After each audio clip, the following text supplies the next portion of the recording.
What we are watching in Ukraine right now is not a normal wartime recession or a temporary downturn. It is the disintegration of a state. The Ukrainian economy has become a literal basket case. There is no organic, self-sustaining economic activity, only an artificial structure propped up by Western money, riddled with corruption from top to bottom. Energy infrastructure has been badly damaged, and the country is sliding into what you could call a generator economy. Cities, businesses, and even basic services running on imported generators and fuel. That alone guarantees sharp price hikes across the board. You can expect 20-25% inflation this winter on top of an already dysfunctional, barely functioning economic base. That is not a path to resilience. It is a path to collapse. Economic collapse feeds directly into political collapse, and we see that process underway around Zelensky. The system that was constructed around him is fragmenting.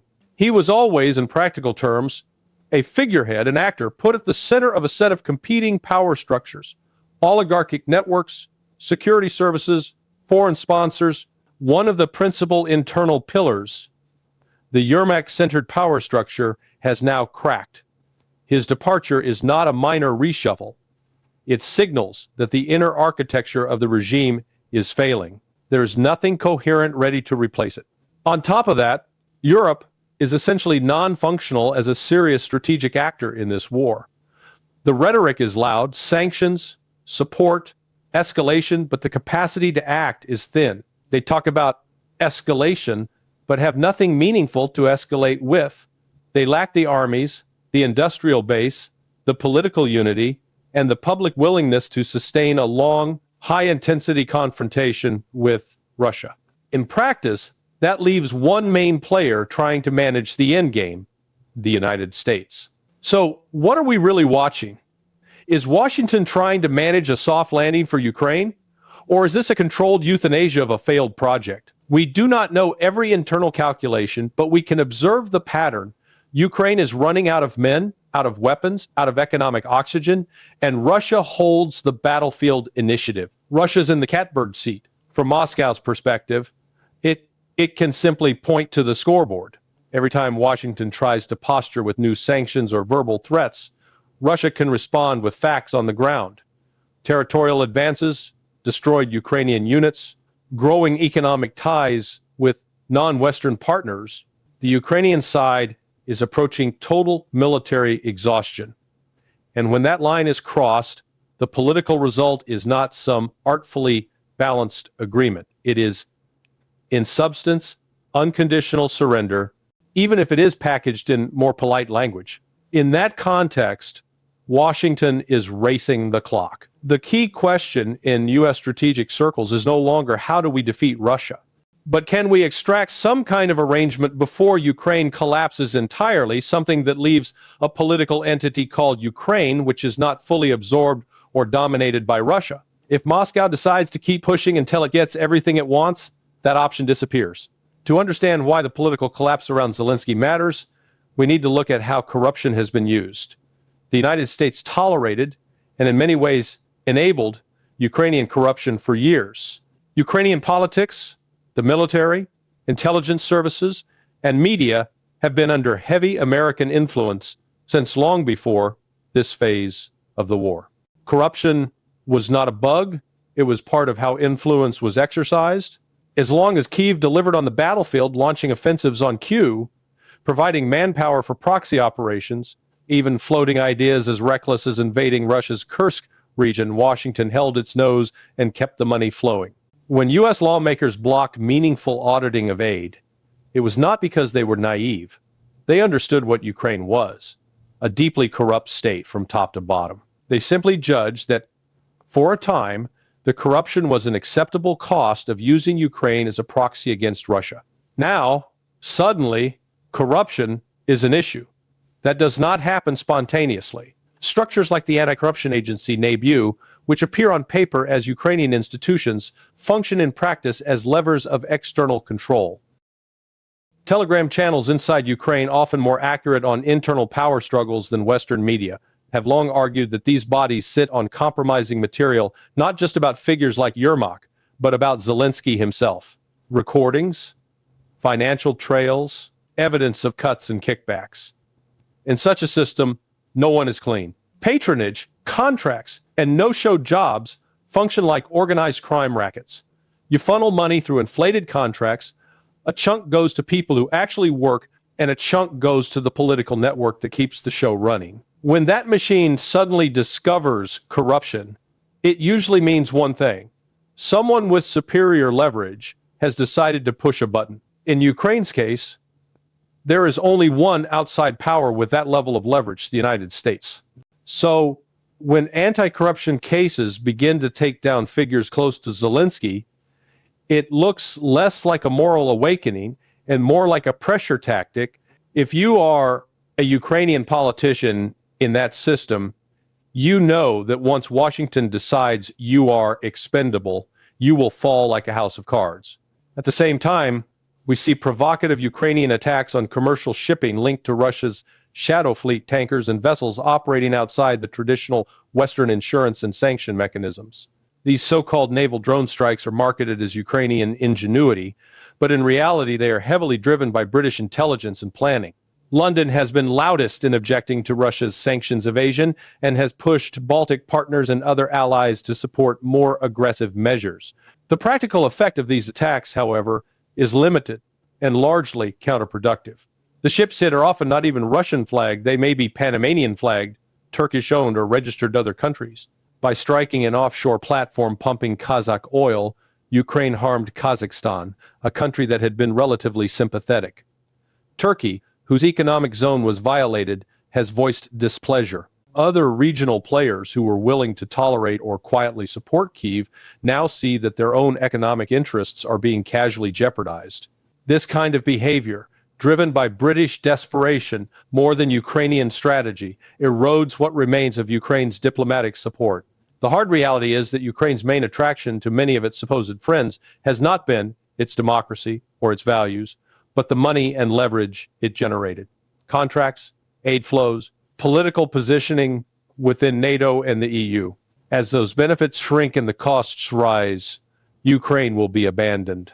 When the dust settles, there is really only one country that has a structural, long-term interest in rebuilding and stabilizing Ukraine, and that is Russia. For many Ukrainians, that will be a bitter pill, but it is likely to be the only realistic path to reconstruction, especially for the central and eastern parts of the country. Western Ukraine may choose a different path and pay a different price. Interestingly, some Ukrainian insiders have already acknowledged this logic.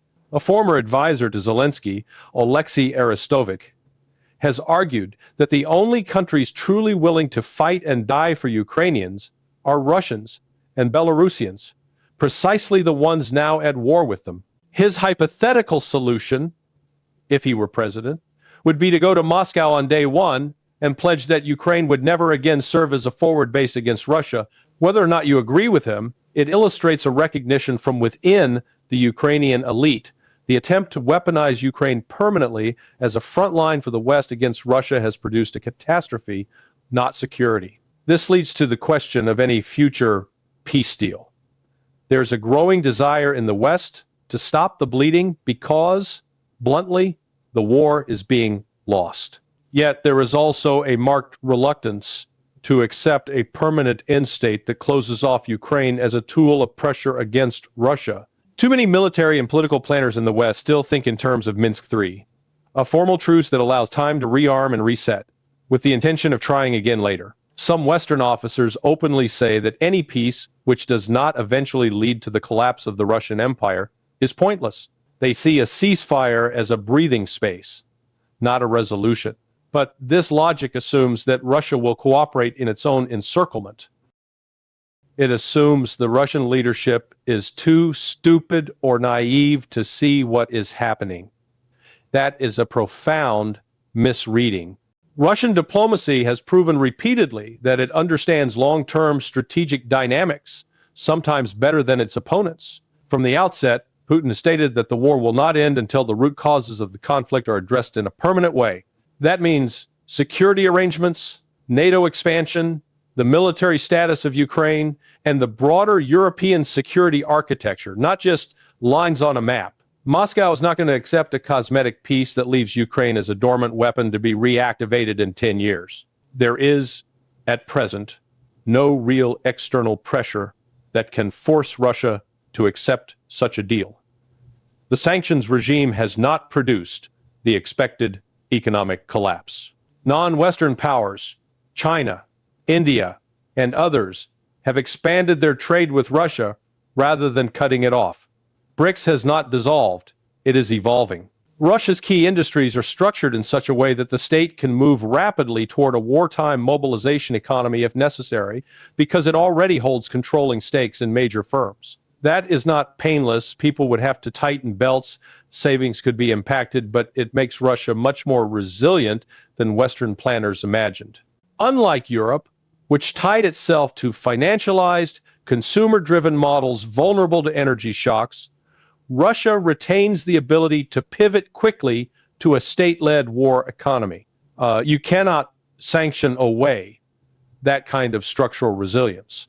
Against that background, some scenarios center on a Trump administration in Washington that looks at Ukraine almost entirely through a business lens. From that vantage point, Russia has far more long-term profitability than Ukraine. Energy, resources, market size, industrial potential. If Ukraine cannot or will not continue playing the proxy role at acceptable cost, a cold-blooded calculation in Washington might be to accept a Russian sphere of influence in Ukraine, cut a grand bargain with Moscow, and then access Ukrainian resources indirectly through Russian partnerships. That would require overcoming serious political opposition in the United States, but the logic is there. If the war is unwinnable on the battlefield, policymakers either accept a deal or keep losing. Yet playing the corruption card against Kyiv carries risk for Washington as well. Corruption is a two-way street. Many Western politicians, consultants, and institutions have been entangled in Ukrainian money flows for years. Push too hard, and someone might decide not to go quietly, bringing documents, recordings, and other receipts into the light. That could implicate American figures across the spectrum, possibly including those now trying to manage the crisis. So any attempt to restructure Ukraine's leadership through anti-corruption campaigns must be handled with extreme care. For Europe, the situation is even more tragic and self-inflicted.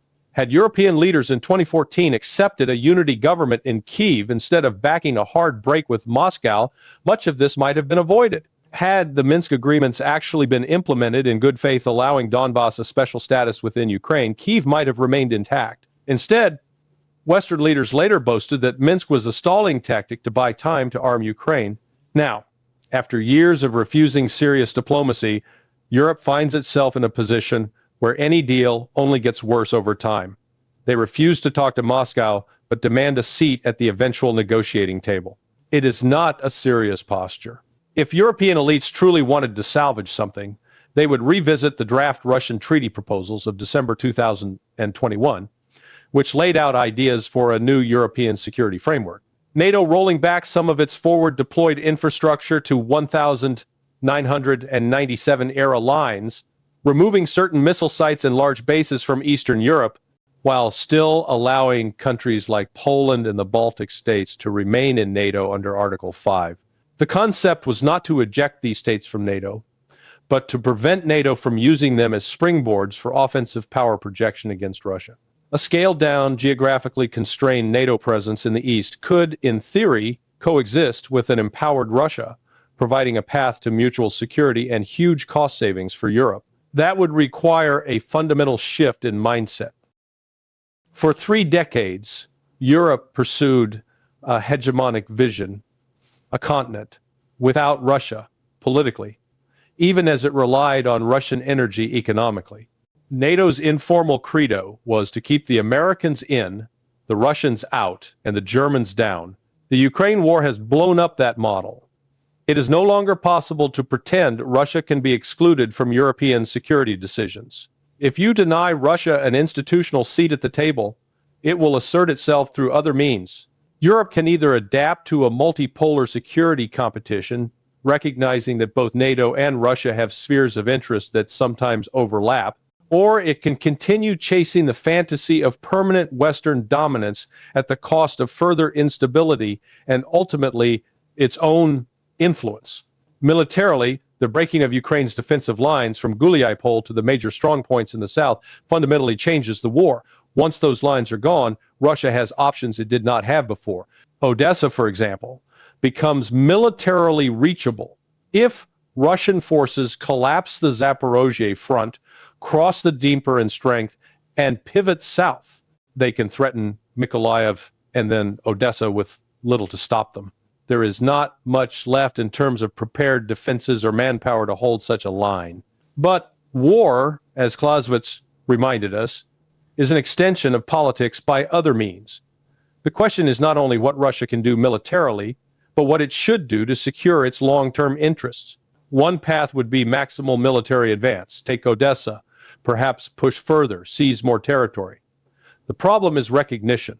If Russia goes too far beyond what it has already formally claimed, Crimea plus the 4 regions incorporated after the 2022 referenda, it risks locking itself into a prolonged, non-recognized, heavily sanctioned status. Sanctions on Crimea and the new regions are already linked. Enlarging the contested area could mean decades of additional economic friction. Another path, more in line with Russia's demonstrated strategic patience, is to consolidate control over the 4 claimed territories and push for international recognition, explicit or tacit, from the United States and Europe in exchange for a formal end to hostilities and a broader economic normalization. For Russia, that might be worth more in the long run than planting a flag in Odessa without recognition and living under permanent expanded sanctions. BRICS, for example, functions better when its members are not in a constant state of heightened economic warfare with the West. Moscow's aim is not to live in splendid isolation, but to be a major, fully integrated player in a rebalanced global system. That is why Russia is likely looking for an off-ramp that secures its core objectives, territorial, security, and political, while opening space for broader economic and diplomatic maneuver. That does not mean capitulation. It means using battlefield advantage to shape a political settlement. The Russians also appear to have thought carefully about Ukraine's internal future, rather than simply occupying Kyiv and trying to rule an unreformed, deeply corrupt state. Moscow seems more interested in seeing the existing power structures broken and something new constructed in their place. If Western sponsors, for their own reasons, decide to dismantle the old oligarchic networks and replace them with a restructured government, Russia can be ready with its own political and economic proposals. In such a scenario, Ukraine could remain formally independent but functionally integrated with Russia, potentially as part of a union state arrangement akin to Belarus, visa-free travel, shared economic space, Russian-led rebuilding of infrastructure and industry. Odessa might remain under Ukrainian administration, but in practice, become a Russian city in terms of demographics, capital, and influence. Ukraine would carry its historical name, but operate as a de facto extension of the Russian sphere. That is a far more sophisticated and potentially stable outcome than a crude occupation or partition, and far less in line with Western fears of a mindless Russian land grab. However, to reach that point, Russia must avoid validating the most extreme Western narratives about its intentions. A rapid aggressive push to grab all of Ukraine would confirm every propagandistic claim about Russian imperialism, trigger maximum Western unity, and force Moscow into deeper mobilization. Manpower is not infinite. The Russian economy can sustain current levels of military effort for some time, but expanding the war effort dramatically would require pulling more workers out of civilian and defense industry jobs, risking economic slowdowns and political strain at home. Putin appears keenly aware of that trade-off. Inside Russia, there is an active debate not widely understood in the West on the ethical, philosophical, and strategic dimensions of the Ukraine question. The discussion goes beyond simplistic slogans about killing extremists or annexing territory. It involves long-term thinking about reconciliation, reconstruction, and the kind of relationship Russia wants with Ukrainians 10, 20, or 50 years from now. That internal discourse is far more complex than the caricature that dominates Western media. In the end, what we are witnessing is the collapse of a Western-engineered security order in Europe, with Ukraine as its most tragic casualty. The West treated Ukraine as a disposable frontline asset rather than a real country with real limits. Russia, after years of warnings, chose to impose its own solution by force. Now, the battlefield momentum favors Moscow, the economic and demographic fundamentals favor Moscow, and the global diplomatic balance is shifting away from Western dominance. The remaining question is not whether Ukraine, as we have known it since 2014, survives. It does not. The question is what new order will replace it, and whether Europe and the United States are capable of recognizing reality in time to salvage something from the wreckage, or whether they will cling to fantasies until even that opportunity is gone.